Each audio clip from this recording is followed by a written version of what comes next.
Good morning everyone, welcome to my new video ছন্দে সুস্মিতা।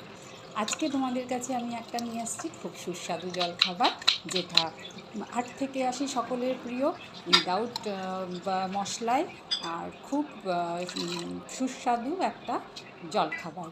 তো পরিবারের সবাই খুব খুশি হয়ে যাবে যে জলখাবারটা টেবিলে তুমি যখনই দেবে, এবং তুমিও খুব আনন্দিত হবে। তার জন্য আমি কি করেছি, মটর সেদ্ধ করেছি, আলু সেদ্ধ করেছি, এবার সব শশা কেটে নিয়েছি, পেঁয়াজ টমেটো সব কেটে নিয়েছি, মটরটা দিয়ে এগুলো সব মিক্স করছি একের পর এক।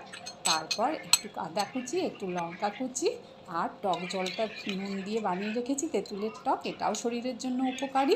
যতটা তোমরা বানাবে সেই পরিমাণে দেবে, আর দিলাম নুন। এইবার এটাকে মিক্স করে নেব। আর আমার একটা ঘরোয়া মশলা করে রেখেছি, জিরে এবং লঙ্কা, সেটা ছড়িয়ে দিলাম। একটা গন্ধও লাগবে, টেস্টও হবে। এই সসটা কিন্তু অপশনাল, তোমরা একটু যদি মিষ্টি মিষ্টি খেতে চাও ম্যাগি হট অ্যান্ড সুইট দিয়ে খাবে,